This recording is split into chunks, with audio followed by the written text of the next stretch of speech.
What's up guys, Luke here with Luke's Points and Miles, and today I have a question for you. How do you feel about diversity? No, I'm not the human resources department at your job giving you a pop quiz. I'm talking about credit card rewards diversity. There are so many different kinds of rewards. Sometimes we talk about cash back or travel, but then it gets even more broken down by issuer or airline versus hotels. Today I want to talk to you about the pros and cons of diversifying your credit card rewards. And I want to hear your thoughts on this as well. A wise man once said that variety is the spice of life. But are we watering down our earnings or diluting all of our rewards? Before we get started, if you are new here, I talk about credit cards, points, miles, cash back, and travel. If you like that sort of thing, please consider subscribing. And if you get any value from this video or the discussion in the comments below, then slap that like button for me. It really does help with the channel. With all that out of the way, let's get into it.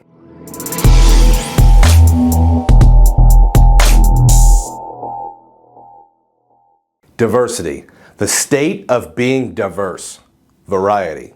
What does that mean in the credit card world, and why is it important for us to understand its benefits or drawbacks as it pertains to our own strategies and collections? Well, we love to draw the line at team cashback versus team travel, and let's be honest, it's a fun debate. Both have their advantages and both have their limitations, and it's probably common for most of us to sit on both sides of that fence, at least at some point. Let's talk about the pros and cons of having our spend split to accommodate a wider variety of benefits versus being laser focused on one goal. Let's start with talking about the benefits of having a widely diverse setup of cards. Now, this can mean something different to different people, but for me, this means having a suite of cards that includes many different issuers, cards that earn cash back, cards that earn bank points, such as Chase Ultimate Rewards points or American Express membership rewards points, and even co-branded hotel and airline cards. I think the first thing I think of when I see a setup like this is flexibility. Depending on the goal, one could be earning cold hard cash or a particular hotel chain currency. The flexibility allows you to adjust fire accordingly to an ever-changing goal or goals. My setup looks a lot like this because my life needs to be flexible, and I know that my goals and strategies aren't carved in stone tablets. Next advantage we have kind of piggybacks off of flexibility, and that is accuracy. I like to be laser focused on my goal, and I'm a very mission-oriented person. I want an objective, I want to devise a plan and execute that plan. Then on to the next mission. Having a variety of different types of cards really helps me do that. If I need 560,000 Hilton Honors points to stay 10 nights at the Waikiki Village Resort, then guess what? I punch in the coordinates and blast that Hilton Surpass / Aspire combo until I'm able to book that. If I want to ride Q Suite to Dubai, then I'm going to bust out the Citi American Airlines MasterCard and bookmark the American Airlines shopping portal. Hopefully I have a large enough wallet to hold all the cards I need for every different goal. Finally, let's talk about risk management. One of the first things we learn in the credit card game is that programs devalue their currency. It's not a matter of if, but of when. Almost every hotel program has had sort of some devaluation somewhat lately, and a lot of airlines have for that matter. If one day Hilton changes their program, or maybe you have a string of bad experiences and you're not interested in showing them any loyalty, then hey, no big deal. You'll use your IHG card and give them some love. Let's say Citi discontinues a card and gets rid of all of their travel protections. That happened. Okay, I still have my American Express and Capital One cards. Guys, this video isn't exactly about any specific cards in particular, but if you are shopping for a new card, please consider checking out my new super nice looking link to learn about almost every card out there. Using the link supports the channel, and I absolutely appreciate it. And I'll end the pros list with this. Preferences change. They just do. The type of rewards you prefer today may very likely be different at some point. Getting married and or having children, changing professions, or some type of financial hardship could drastically change your spending and your goals. So it's good to have a variety of ways to earn when life happens. Imagine having some reason to not be able to travel for an extended period of time. Sound familiar?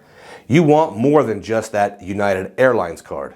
There are so many reasons to be diversified in this game, and from what I've seen from feedback and comments from you, most of you have some level of diversity.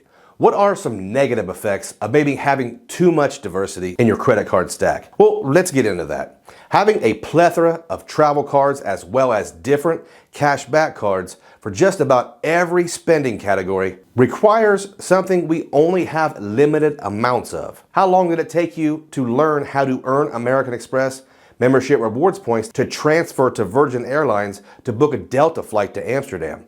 Some folks never make it that far. This requires our attention and our energy. It requires work. Sure, you can set everything up on auto pay, but you still need to have that mental list of which card is for what. And some people think that is really fun and some don't. I'm one of those people that really enjoys this sort of thing, but I also sit up in my room and record myself talking about it as well. That's not normal. It's a little weird. Maintaining that level of variety requires more banking relationships, more inquiries, or apps to download, and much more research.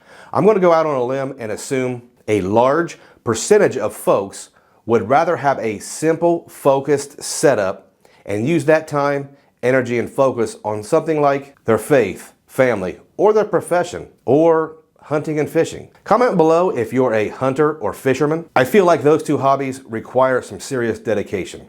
Okay, having a wide variety of cards could mean less focus, and maybe if you aren't super mission oriented, it could dilute those rewards too much to be useful for you. So you earn a few airline miles, some cash back, and some hotel points, but not enough to really redeem for anything. And that situation might be frustrating if it takes you all year to get enough points and miles for one redemption worth of rewards. Or in an even more compounding example, you're earning airline miles from American, Delta, and United, and you still have a few JetBlue points left, but you really need Southwest points. See what I mean? You may have too many irons in the fire. Keeping everything simple is a great strategy in 2023 when we are all super busy. I have a couple of different friends that have one credit card that they use, and it's an American Express Hilton Honors card.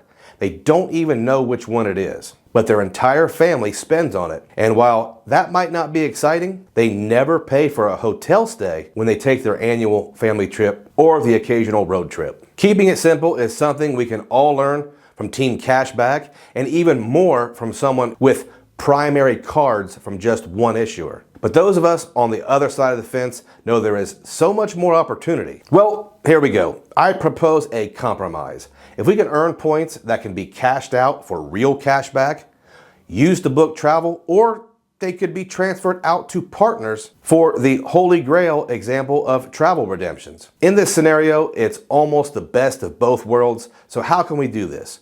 Well, with transferable bank currencies, of course.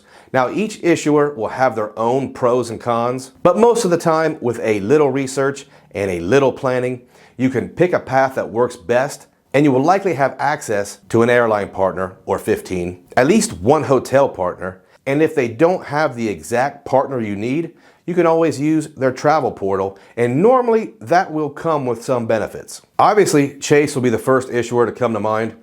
They have a great cashback option, an extensive portal, and big league transfer partners.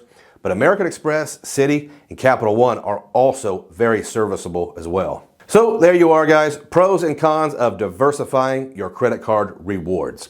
Comment below if you have a super diverse setup or something a little more basic. We've already established both techniques have their merit. Also, guys, if you have a moment, check out my links in the description. And again, if you want to learn about any of the cards or issuers mentioned in this video, click on my new super organized card link page. And if you've stayed all the way to the end, I appreciate you, and I want to thank every single one of you.